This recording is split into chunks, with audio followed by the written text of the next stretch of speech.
Muy bienvenidos sean a esta clase de hoy. Hemos estado estudiando el mensaje del segundo ángel. Este mensaje consta de 3 partes. En primer lugar, el espíritu de Babilonia. Y ayer estudiamos sobre eso.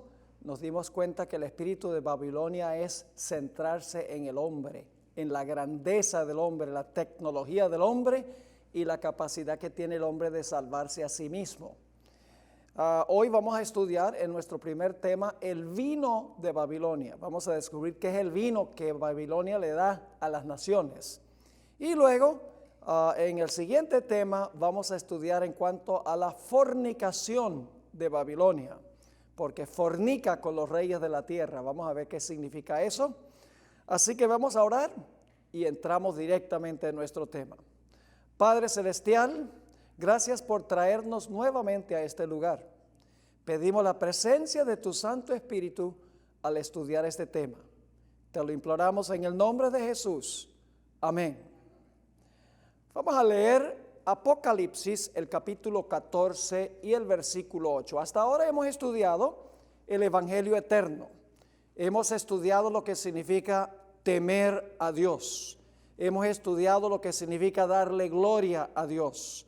Hemos estudiado qué significa la hora del juicio de Dios.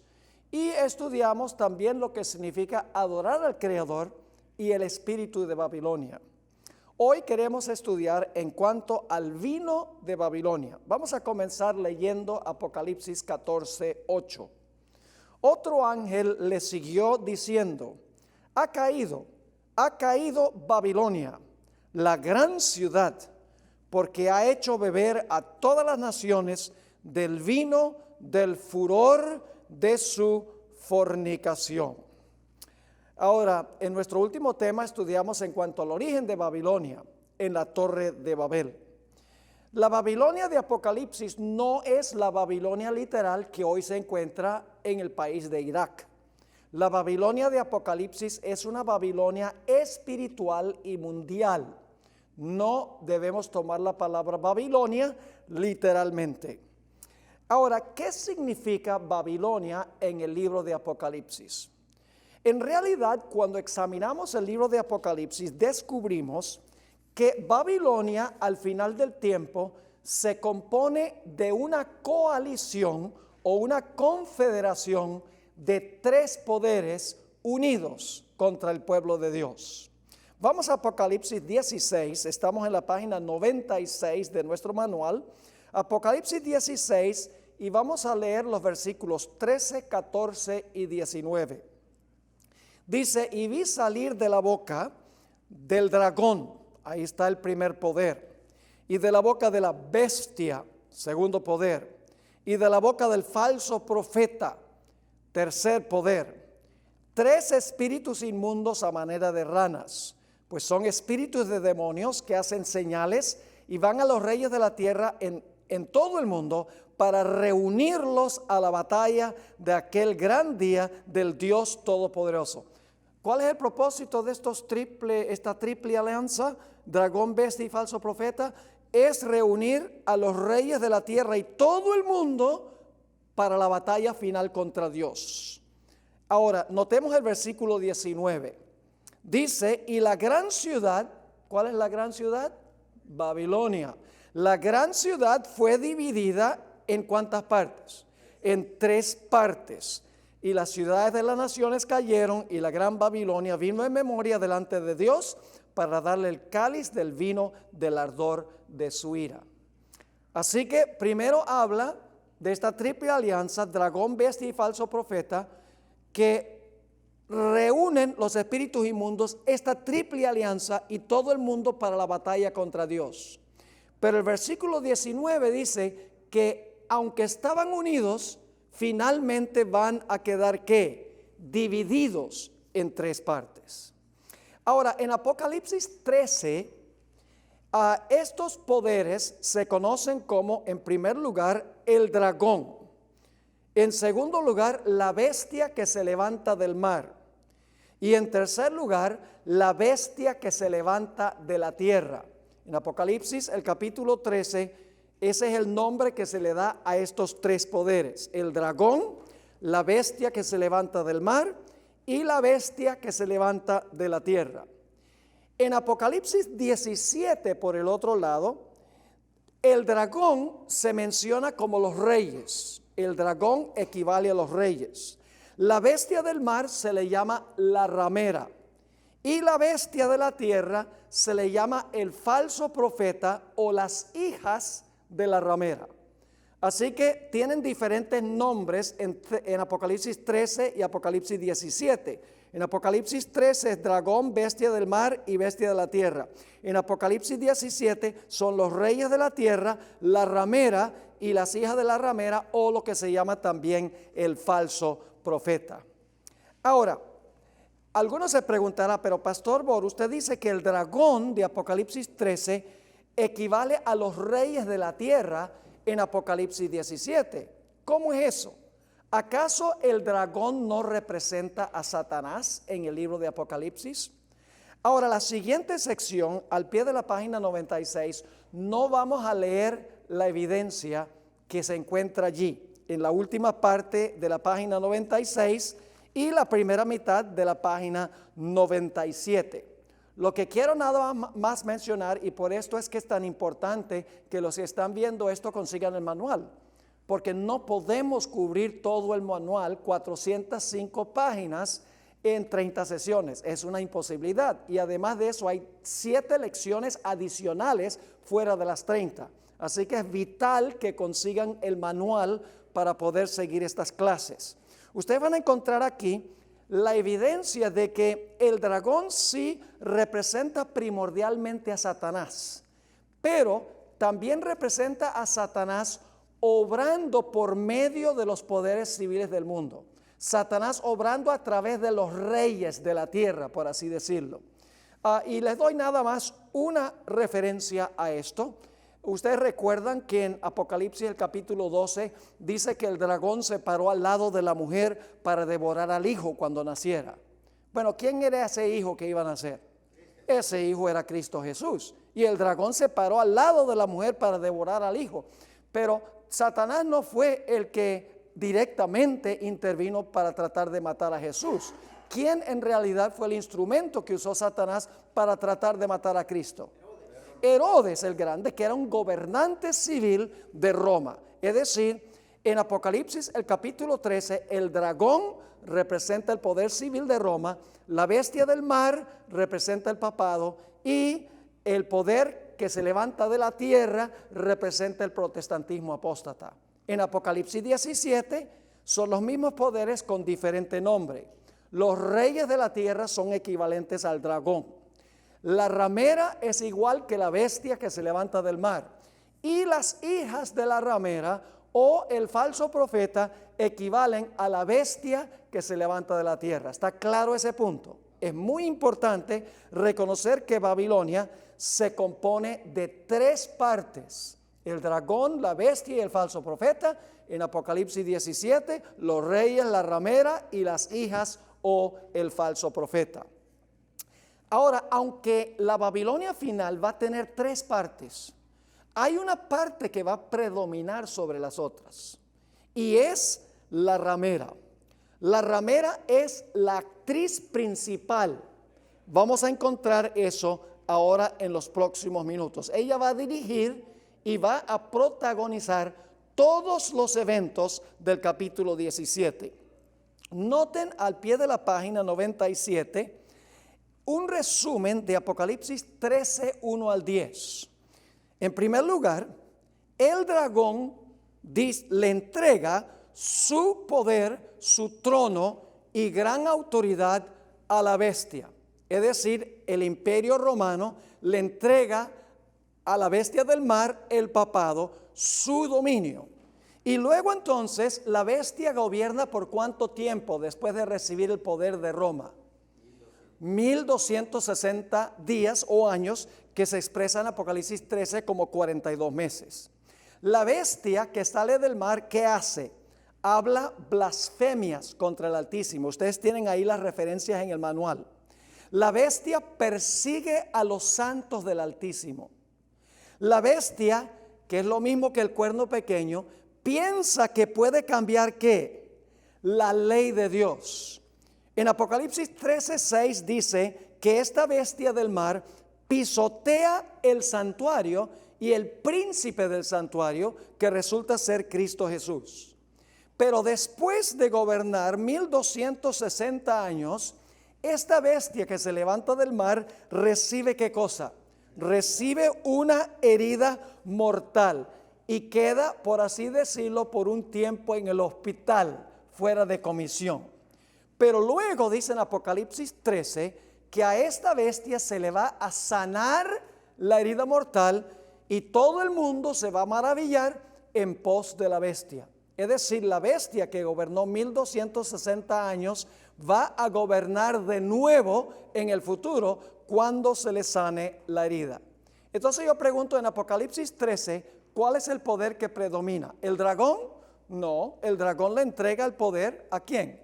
A la bestia del mar. Y entonces la bestia del mar hace todo. La bestia del mar, como hemos visto, reina 42 meses, habla blasfemias, persigue a los santos, piensa que puede cambiar la ley de Dios, pisotea el santuario. Todo se centra ¿en quién? En la bestia. Lo mismo podríamos decir de la bestia que se levanta de la tierra. Cuando la primera bestia recibe su herida mortal, se levanta una bestia de la tierra. Pero esa bestia de la tierra, si ustedes leen con cuidado, tiene una sola función. Y es actuar para devolverle a la primera bestia el poder que la primera bestia perdió. Es decir, que la segunda bestia no es el centro de atracción. El centro de atracción es la primera bestia y la segunda bestia le ayuda a la primera a recuperar su poder. Nuevamente está en el centro la primera bestia y la recuperación del poder. Y usted dice, pastor, ¿cómo sabe que la bestia de la tierra existe meramente para devolverle el poder a la primera bestia o al poder papal? Ustedes encuentran el resumen aquí en la página 98, en la parte de arriba de la página. Si ustedes notan, van a darse cuenta que la bestia de la tierra ejerce toda la autoridad ¿de quién? De la primera bestia. La bestia de la tierra obligará a todo el mundo a adorar ¿a quién? A la primera bestia. Lo que hace esta bestia de la tierra lo hace ¿en qué? En presencia de la primera bestia. Y algunas versiones traducen en favor de la primera bestia. Esta bestia de la tierra hace una imagen de la primera bestia. La imagen es en honor a la primera bestia. Además de eso, impone la marca de la primera bestia.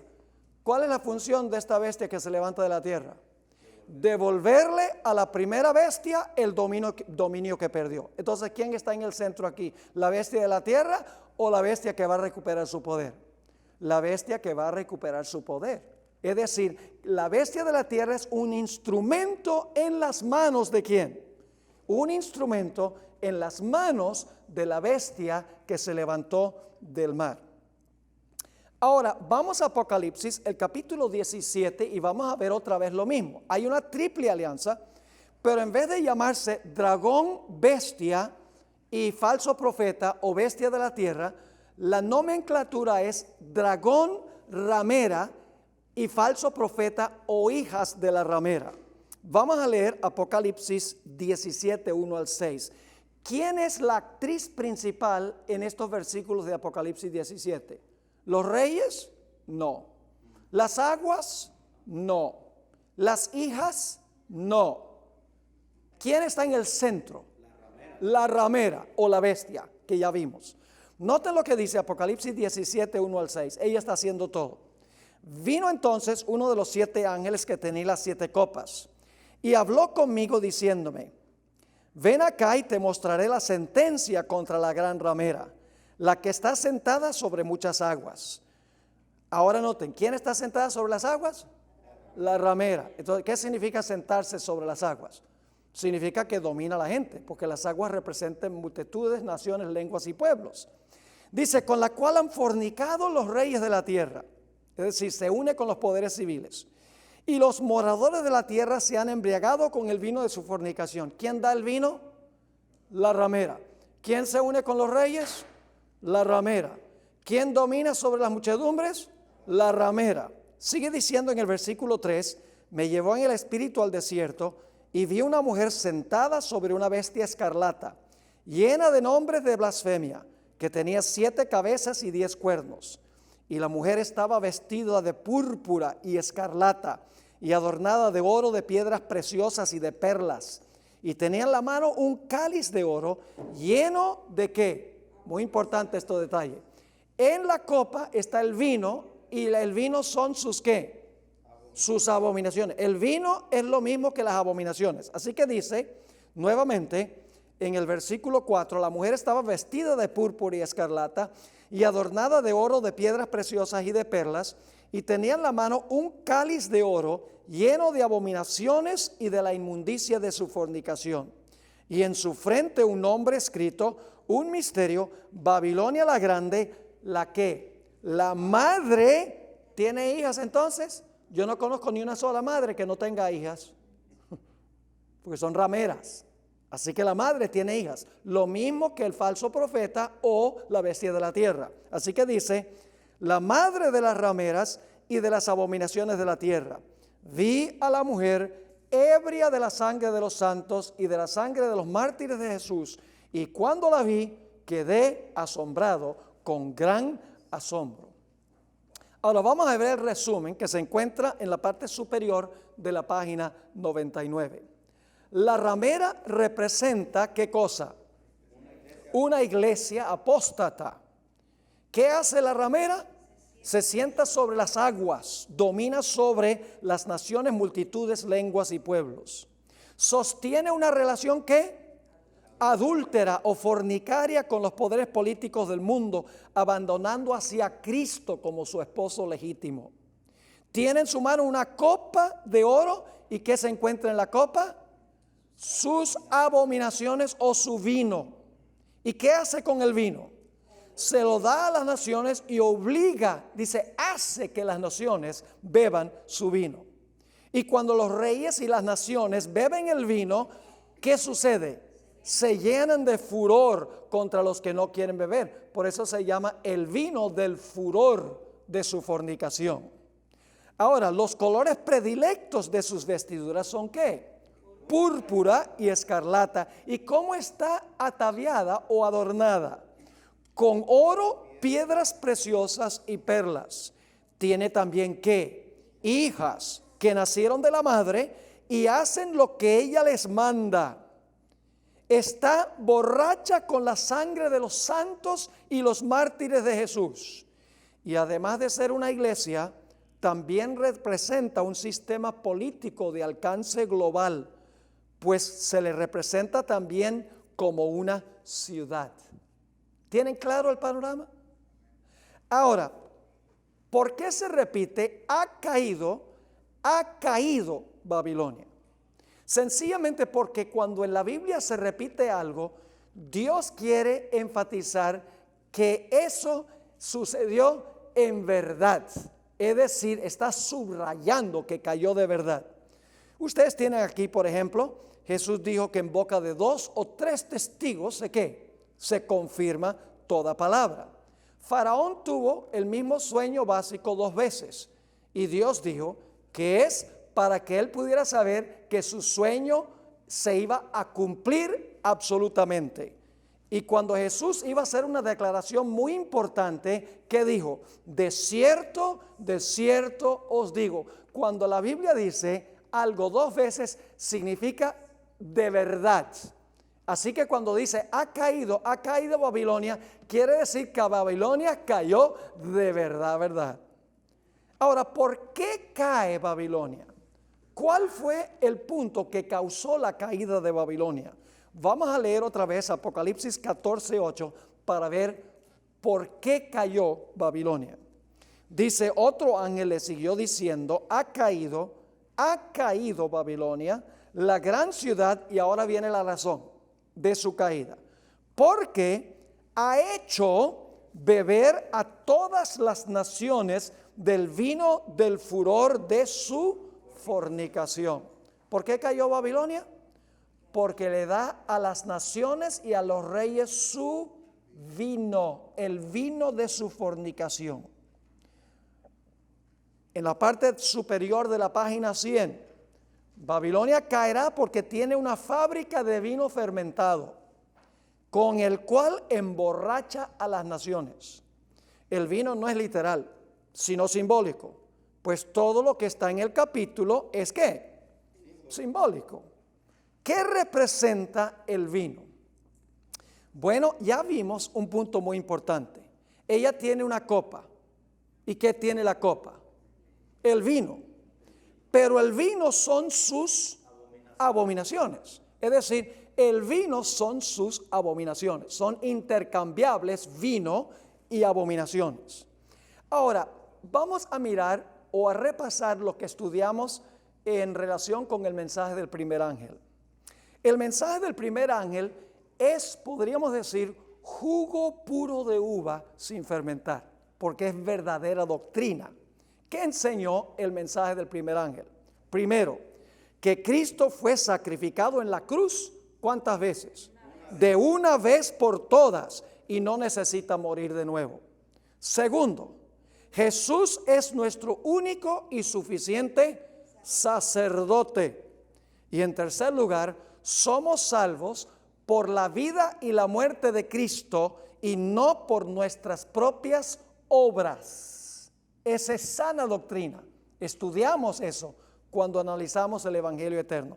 Pero el primer ángel enseña otras cosas. Enseña que debemos temer a Dios. ¿Qué significa temer a Dios? Encontramos que significa una obediencia reverente a Dios como Padre, obedecer sus mandamientos. Vimos también que el mensaje del primer ángel dice que debemos darle gloria a Dios, no gloria al hombre. Debemos reflejar el carácter de Dios. Vimos que significa que debemos glorificar a Dios cuidando nuestro cuerpo físico.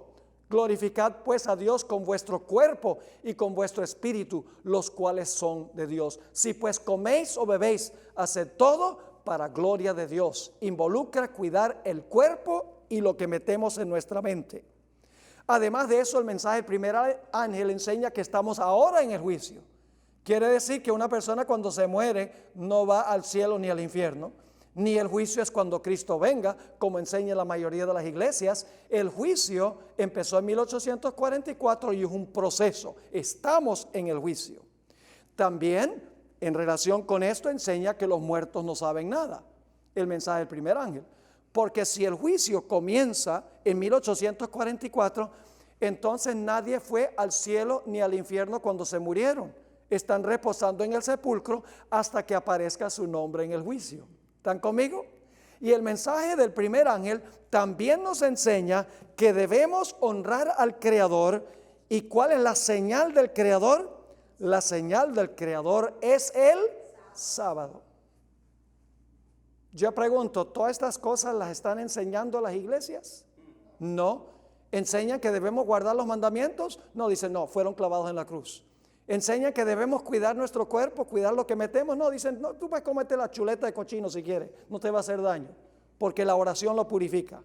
¿Enseñan que estamos ahora en juicio? No. ¿Enseñan que los muertos están muertos? No, dicen que el alma sale volando al cielo o al infierno. ¿Enseñan que debemos guardar el sábado? No. Es decir, el primer ángel tiene el vino sin fermentar, el jugo de uva sin fermentar, puro, que da salud. Pero Babilonia tiene un vino de falsa doctrina. Es decir, Babilonia cayó porque en vez de beber el vino de la sana doctrina del mensaje del primer ángel, en realidad tiene vino fermentado o adulterado que representa falsa doctrina. Vamos a leer una cita que encontramos en la página 101, Testimonios para los Ministros, página 59. Aquí la hermana White define lo que es el vino. Las denominaciones religiosas caídas son ¿qué? Son Babilonia. Babilonia ha estado promoviendo doctrinas venenosas. El vino del error. ¿Qué es el vino? Doctrinas venenosas. Este vino de error se compone de falsas doctrinas, tales como la inmortalidad del alma, el tormento eterno de los malos, la negación de la preexistencia de Cristo antes de su nacimiento en Belén, y el defender y exaltar el primer día de la semana por encima del día santo de Dios. Estos errores y otros similares son presentados al mundo por las diversas iglesias, y así se cumple el pasaje que dice: porque todas las gentes han bebido del vino del furor de su fornicación. Un furor es lo que producen falsas doctrinas. Y cuando los reyes y presidentes beben de este vino del furor de su fornicación, resultan movidos por la ira contra aquellos que no estarán de acuerdo con las herejías falsas y satánicas que exaltan el descanso espurio e inducen a los hombres a pisotear el monumento conmemorativo de Dios. ¿Está claro eso? Ahora necesitamos ir a la Biblia para ver si lo que dice el espíritu de profecía es cierto y correcto, que el vino representa herejías y falsas doctrinas. Vamos a ver qué es lo que dice la Biblia que es abominación. La Biblia define la abominación como muchas cosas distintas. No vamos a poder leer todos los versículos de las siguientes páginas, solamente les voy a leer 1 o 2 textos para cada clasificación. La Biblia nos dice que confeccionar ídolos e inclinarnos ante esos ídolos es abominación. Y abominación y vino son intercambiables, según vimos.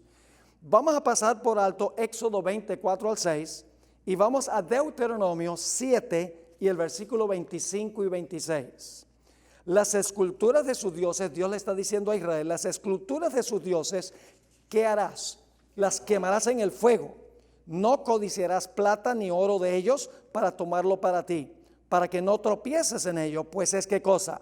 Abominación a Jehová tu Dios, y no traerás cosa abominable a tu casa. Está hablando de ídolos, para que no seas anatema. Del todo la aborrecerás y la abominarás, porque es anatema.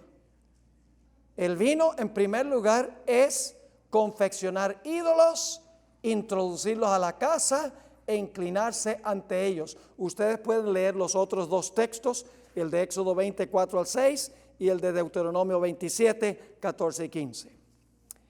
En la página 102, otra cosa que es abominación. Deuteronomio 18, 9 al 12. Practicar cosas ocultas, es decir, el ocultismo es abominación. Y todas las prácticas ocultistas se basan en la teoría de la inmortalidad del alma. Fíjense lo que dice esto: cuando entres a la tierra que Jehová tu Dios te da, no aprenderás a hacer según las abominaciones. ¿Según las qué? Las abominaciones de aquellas naciones. No sea hallado en ti quien haga pasar a su hijo o su hija por el fuego, ni que practique adivinación, ni agorero, ni sortílego, ni hechicero, ni encantador, ni adivino. La palabra divino se traduce en inglés medium. ¿Sabe lo que hace un medium? Es un individuo que pretende poder comunicarse con los muertos. Sigue diciendo, ni mago, ni quien consulte a los muertos. Yo pregunto, ¿la iglesia romana dice que debemos orarle a los santos que murieron? ¿Sí? ¿Dice que debemos orar por los muertos? Sí, Señor. Sigue diciendo, porque es abominación para con Jehová cualquiera que hace estas cosas, y por estas abominaciones Jehová tu Dios echa estas naciones de delante de ti. ¿Qué más es abominación? Es abominación no hacer caso a la ley de Dios. Dice en Proverbios 28, 9, el que aparta su oído para no oír la ley, su oración también es abominable.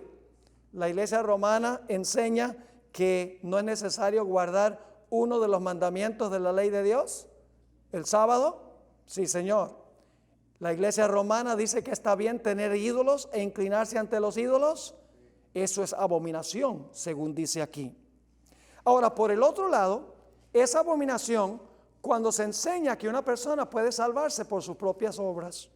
Dice en Lucas 16, 15, está hablando Jesús, entonces les dijo, vosotros sois los que os justificáis a vosotros mismos delante de los hombres, mas Dios conoce vuestros corazones, porque lo que los hombres tienen por sublime, que son los que creen que se pueden justificar a sí mismos, delante de Dios es abominación. Yo creo que la iglesia romana enseña que podemos salvarnos por nuestras propias obras, peregrinajes, penitencias, etcétera, indulgencias, como no que sí, a través de su historia. Noten lo que dice el Espíritu de Profecía en el Conflicto de los Siglos, página, no tengo la página aquí, pero es la página 629 del Conflicto de los Siglos.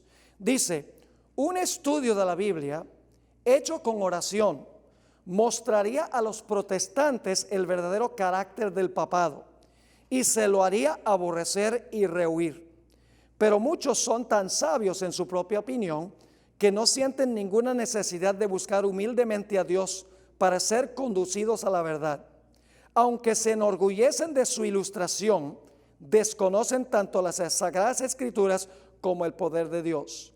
Necesitan algo para calmar sus conciencias y buscan lo que es menos espiritual y humillante.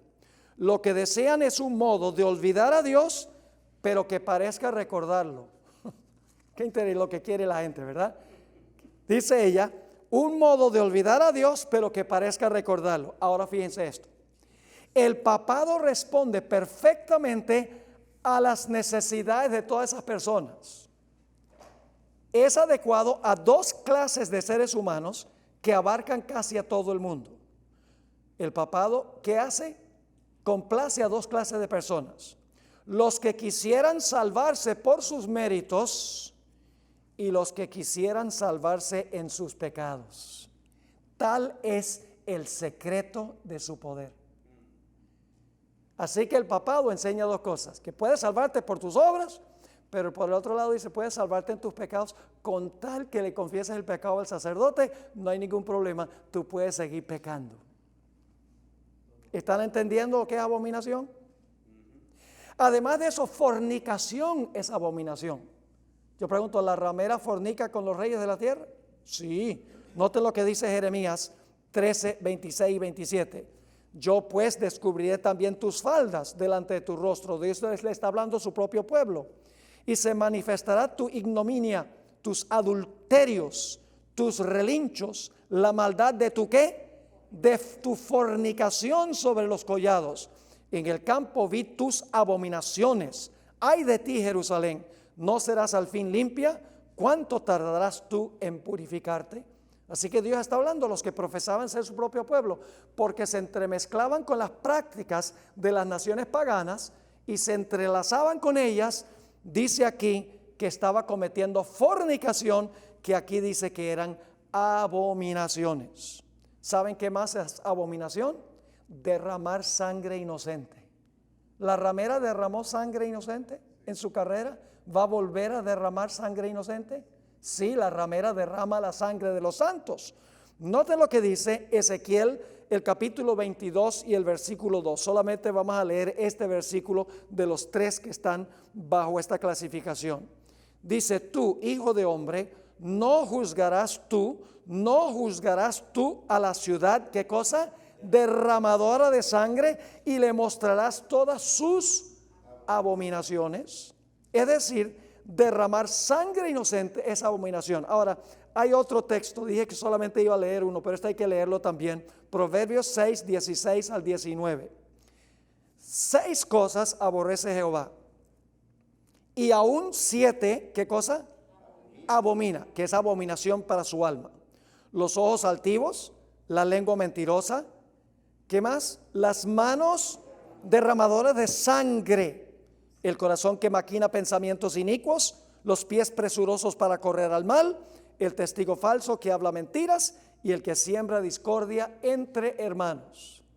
Fíjese que una de las cosas en la lista es derramadoras de ¿qué? De sangre inocente. ¿Qué más es abominación según la Biblia? La hermana White dice que son falsas doctrinas, y estamos viendo que la Biblia dice precisamente lo que dice el Espíritu de Profecía. La homosexualidad es abominación. La iglesia romana en años recientes ha tenido mucho escándalo con asunto de relación de sacerdotes con muchachitos.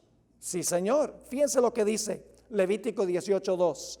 No te echarás con varón como una mujer, es abominación. Ahora, ¿saben ustedes cuál es la abominación más grande según la Biblia? Ustedes vieron que yo leí un texto del Espíritu Profecía donde la hermana White dice que uno de los aspectos del vino de Babilonia es la santificación del primer día de la semana. ¿Recuerdan la cita que leí el domingo? Ahora, lo interesante es que la iglesia romana está obsesionada con el sol. Tiene símbolos solares por todas partes. Yo tuve el privilegio de visitar el Museo del Vaticano. Es increíble la cantidad de veces que aparecen rayos solares en los cálices, en las ventanas, en los altares, en las vestiduras sacerdotales, en las imágenes. Por todas partes en el arte de la iglesia romana hay soles. La iglesia romana ha admitido abiertamente que una de las razones por las cuales adoptaron el día del sol como el día de reposo era para complacer a los paganos, para que los paganos se sintieran cómodos en la iglesia. La Biblia habla de la adoración al sol como una abominación. Y ustedes dirán, bueno, pero la iglesia romana no adora al sol. Ya vamos a llegar a eso. Ezequiel 8, 16 y 17. Ezequiel 8, 16 y 17. Esta es la abominación más grande que estaba cometiendo Israel, el profeso pueblo de Dios. Y me llevó al atrio de adentro de la casa de Jehová. Y he aquí junto a la entrada del templo de Jehová, entre la entrada y el altar, como 25 varones, sus espadas vueltas al templo de Jehová y sus rostros hacia el oriente, y adoraban ¿qué? Al sol, postrándose hacia el oriente. Y me dijo, ¿no has visto, hijo del hombre? ¿Es cosa liviana para la casa de Judá hacer las qué? ¿Adorar al sol es abominación? Sí, las abominaciones que hacen aquí, después que han llenado de maldad la tierra, se volvieron a mí para irritarme. He aquí que aplican el ramo a sus narices. Y algunos dirán, pero pastor Bor, no es lo mismo adorar al sol que adorar en el día del sol. Y yo sostengo que es lo mismo en principio. Les explico de esta manera. ¿Quién creó el sol? ¿Lo creó como un objeto para la adoración? No. ¿Qué pasa si usted lo convierte en un objeto de adoración? ¿Cómo se llama eso? Idolatría. ¿Quién hizo el primer día de la semana? Dios. ¿Lo hizo para la adoración? No, lo hizo para trabajar, según el cuarto mandamiento. ¿Qué sucede si usted lo convierte en un día de adoración? Eso es idolatría. Cualquier cosa que el hombre hace santo, cualquier cosa que el hombre crea para la adoración, es idolatría. Así que la iglesia romana, al enseñar que el domingo es el día de reposo, está practicando idolatría, porque es un día que ha sido santificado por el hombre y dice que lo debe venerar el hombre como si Dios lo hubiera hecho, pero es un sábado creado por manos humanas, no es un sábado creado por Dios. Ahora, fíjense lo que dice el Espíritu de Profecía en esta cita significativa del conflicto de los siglos 4:39 y 4:40. Aquí explica clarito lo que es el vino. Ya lo vimos en la Biblia, pero ella va a explicar por qué el mundo está tan engañado. Dice, cuando se levantan maestros verdaderos para explicar la palabra de Dios, se levantan también hombres de saber, ministros que profesan comprender las sagradas escrituras para denunciar la ¿qué? La sana doctrina como si fuera herejía, alejando así a los que buscan la verdad. Si el mundo no estuviese fatalmente embriagado con el vino de Babilonia, multitudes se convencerían y se convertirían por medio del conocimiento de las verdades claras y penetrantes de la palabra de Dios. Pero la fe religiosa aparece tan confusa. ¿Qué significa la palabra Babilonia? Confusión. Dice, pero la fe religiosa aparece tan confusa y discordante que el pueblo no sabe qué creer ni qué aceptar como verdad. La iglesia es responsable del pecado de la impenitencia del mundo. ¡Wow! ¡Qué cita extraordinaria! Ahora, ¿cuáles son algunas de las doctrinas que tiene la iglesia romana, la ramera o la bestia que se levanta del mar? y esto lo vamos a estudiar en nuestro último tema de la sesión de hoy, cuando estudiemos la gran cadena profética, ¿cuáles son algunas de las doctrinas que tiene la iglesia romana que no tienen ningún fundamento en la palabra de Dios? Aquí encuentran una lista, la voy a mencionar rápido, en la página 10, al pie de la página. El domingo como día de reposo. La unión de la iglesia con el Estado. Jesús dijo, dad a César lo que es de César y a Dios lo que es de Dios. No lo mezcles. El bautismo de bebés o de infantes. La cuaresma. La canonización de los santos. ¿A dónde dice la Biblia que debemos canonizar un santo que mucho después que muere? En ninguna parte. La oración a los difuntos, la oración por los difuntos, el encender velas, el quemar incienso, el rociar agua bendita, el uso de vestiduras sacerdotales, la confesión auricular a un sacerdote humano, el sacrificio de la misa, el crear e inclinarse ante las imágenes, la práctica de persinarse, el rosario. ¿Dónde habla la Biblia de que debemos orar el rosario? Con pepitas. En ninguna parte. El celibato del sacerdocio, que ha causado serios problemas para la iglesia romana, el purgatorio, los conventos y los monasterios, la Inmaculada Concepción, la Asunción de María, y podría continuar la lista. Es una lista parcial de doctrinas de la iglesia romana, prácticas de la iglesia romana, que no tienen ni un ápice de fundamento en la palabra de Dios, tradiciones humanas. Vimos en nuestro último estudio que Babilonia se caracteriza por centrarse en ¿quién? En el hombre, en la grandeza del hombre, en las tradiciones del hombre, en las doctrinas del hombre, contrario a lo que dice Dios en su santa palabra. Pero Dios dice que en los últimos días habrá un grupo de personas que no van a practicar las abominaciones que está practicando Babilonia. ¿Recuerdan que les leí en Ezequiel el capítulo 8 que los líderes estaban inclinados, estaban adorando al sol hacia el oriente? No todo el mundo estaba practicando esa abominación y las otras abominaciones. Por eso Dios mandó a poner una marca en la frente de todos los que clamaban y gemían por las abominaciones que se estaban cometiendo entre los que profesaban ser pueblo de Dios. Noten Ezequiel el capítulo 9 y el versículo 4, Ezequiel 9:4. Antes de que sean destruidos los que están practicando las abominaciones, Dios dice, es necesario marcar a los fieles. Yo pregunto, ¿en Apocalipsis hay algo semejante? Aquellos que no practican las abominaciones de Babilonia, se va a colocar una señal en la frente, un sello en la frente, para que no sean destruidos con los que practican las abominaciones. En Apocalipsis, de aquí es que viene, Ezequiel 9:4. Y le dijo, pasa por en medio de la ciudad, por en medio de Jerusalén, los que profesaban ser pueblo de Dios, y ponles una señal donde en la frente a los hombres que gimen y que claman a causa de todas las abominaciones que se hacen en medio de ella. Y los que recibieron el sello, cuando la ciudad fue destruida por Nabucodonosor, ni uno solo pereció, porque tenía la señal de protección. ¿Saben por qué la ciudad de Jerusalén fue destruida? Porque no guardaban el sábado, porque estaban adorando el sol. Y ustedes dicen, ¿dónde dice la Biblia eso? Jeremías 17:27.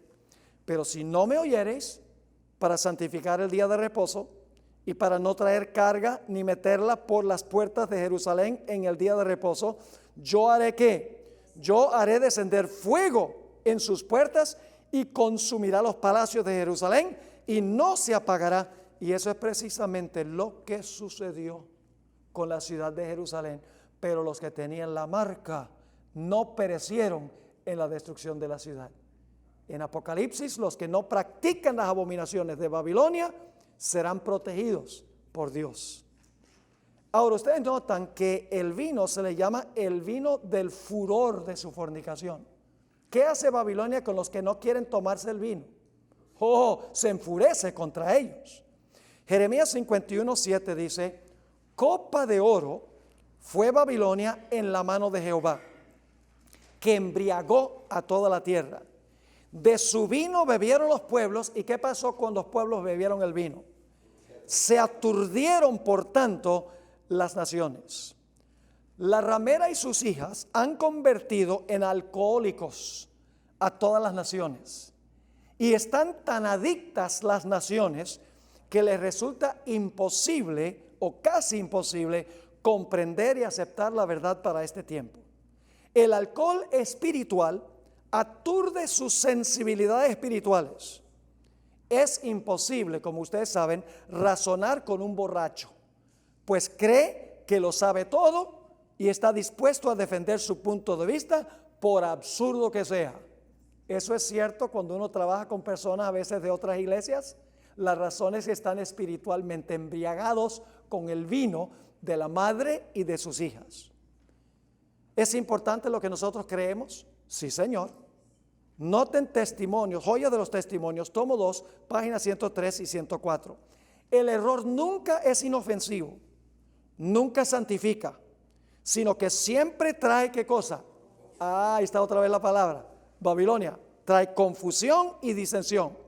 Siempre es peligroso. El enemigo de las almas ejerce gran poder sobre las mentes que no han sido plenamente fortalecidas por la oración y establecidas sobre ¿qué cosa? La verdad bíblica. Ahora, ¿saben algo? Poco antes de cerrarse la puerta de la gracia del mundo, se va a repetir el mensaje del segundo ángel. Va a ser una advertencia poderosa para aquellos que están en Babilonia, que salgan de allí antes que caigan las 7 postreras plagas. Ahora, si Dios va a advertirle a la gente que salga de Babilonia antes que vengan las plagas, pues tienen que estar vivos cuando las plagas van a caer. ¿Están conmigo o no? Tiene que ser al puro fin de la historia. Noten Apocalipsis 18 y el versículo 1 al 5. Esto se conoce como el fuerte clamor. Después de esto vi otro ángel descender del cielo con gran autoridad, y la tierra fue alumbrada con su gloria, y clamó con voz potente. Esto intensifica el mensaje del segundo ángel, ¿verdad? Porque las expresiones son mucho más fuertes. Ha caído la gran Babilonia. Y fíjense que Babilonia ha empeorado desde la primera vez que se proclamó el mensaje.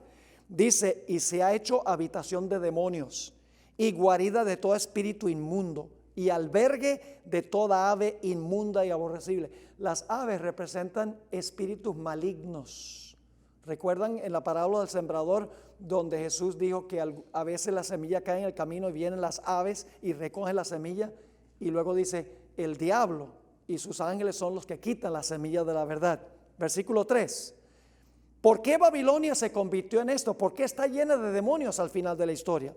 Porque todas las naciones han bebido del vino del furor de su fornicación, y los reyes de la tierra han fornicado con ella, y los mercaderes de la tierra se han enriquecido de la potencia de sus deleites. Y oí otra voz del cielo que decía, ahora fíjense qué dice Dios, antes que vengan las plagas y la destrucción, dice, salid de ella, pueblo mío. ¿Tiene Dios pueblo fiel en todas las iglesias? Cuando escuchen este mensaje, ¿van a salir? Sí van a salir. Así que dice, salid de ella, pueblo mío, para que no seáis partícipe de sus pecados, ni recibáis parte de sus plagas, porque sus pecados han llegado hasta el cielo, y Dios se ha acordado de sus maldades. Ahora, Dios da una recomendación a los reyes de la tierra. Ojalá que yo pudiera, de alguna manera, y por la televisión tal vez es por lo menos parcialmente posible, reunir a todos los reyes de la tierra para advertirles a que no beban el vino de la ramera. Porque ahorita los reyes de la tierra están bebiendo el vino del papado, pero a diestra y a siniestra. Se lo están tomando completico. El asunto de la pobreza, el asunto del cambio climático, el asunto de la inmigración, de que los países ricos le den toda la plata a los países pobres. Las naciones del mundo, los políticos están diciendo eso, pero lo que está detrás de eso es el poder papal, porque esa es la conversación del papado, como vimos en nuestra última presentación. Ojalá escucharan este consejo de Proverbios 31, 4 y 5. No es de los reyes, oh Lemuel, no es de los reyes beber ¿qué? Vino, ni de los príncipes la sidra. ¿Por qué razón no deben beber los reyes de la tierra el vino literal o el vino espiritual de la ramera. ¿Por qué? Sea que bebiendo olviden la ley y perviertan el derecho de todos los afligidos. ¿Es cosa seria el asunto de beber vino los reyes? Sí, porque suceden dos cosas. Lleva a la gente a olvidar la ley y también incapacita a la gente para ayudar a los que son afligidos. Ahora, en la última parte del material, ustedes tienen dos experiencias que voy solamente a resumir o a sintetizar. Tenemos la historia de Nadab y Abiú. Se encuentra en Levítico 10.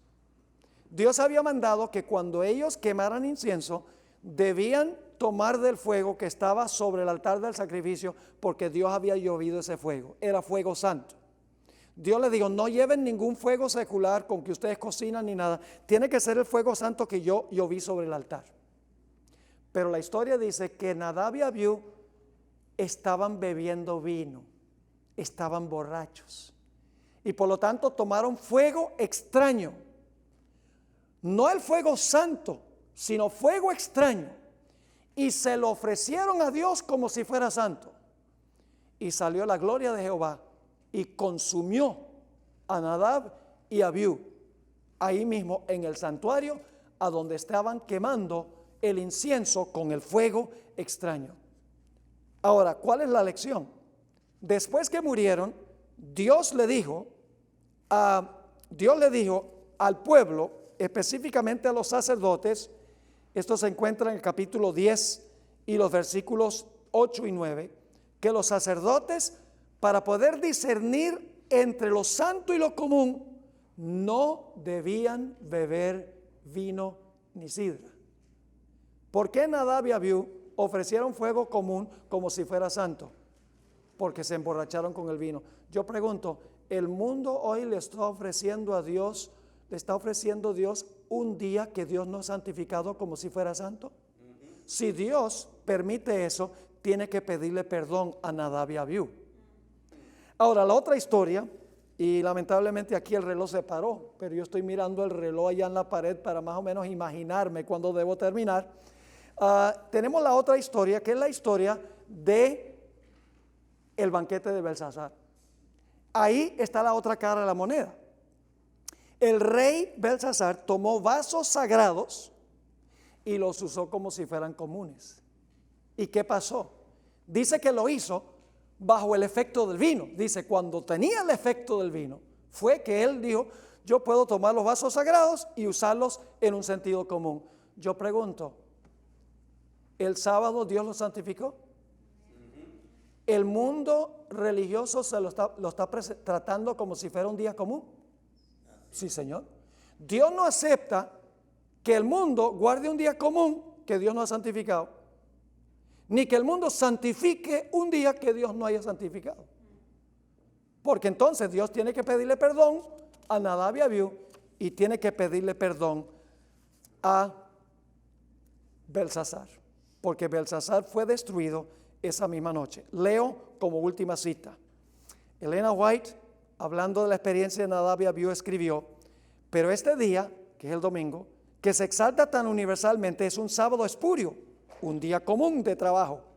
Se acepta en lugar del día que Dios ha bendecido y santificado. Pero el seguro resultado de este curso de acción se deja ver en el castigo que cayó sobre Nadab y Abiú. Fíjense cómo conecta el sábado con la experiencia de Nadab y Abiú. Dios les había mandado a estos sacerdotes suyos que ofrecieran siempre el fuego que él mismo había encendido y que ardía ante él día y noche. Esto debía observarse estrictamente, pero Nadab y Abiú ofrecieron demasiado vino, bebieron demasiado vino, y por eso sus mentes perdieron su agudeza y se confundieron y fueron incapaces de distinguir entre lo que era sagrado y lo que era común. Una de las grandes misiones de nuestra iglesia, hermanos y hermanas, es presentarle estas cosas al mundo para que el mundo se ponga sobrio y pueda entender y aceptar la verdad como se encuentra en la Escritura. Esa es nuestra misión. Ahora, en la próxima lección, es larguísima la lección, tiene 23 páginas, Generalmente solo puedo cubrir 12 o 13 y eso es corriendo. Así que voy a pasar por alto mucho material, pero ustedes lo tienen en el manual.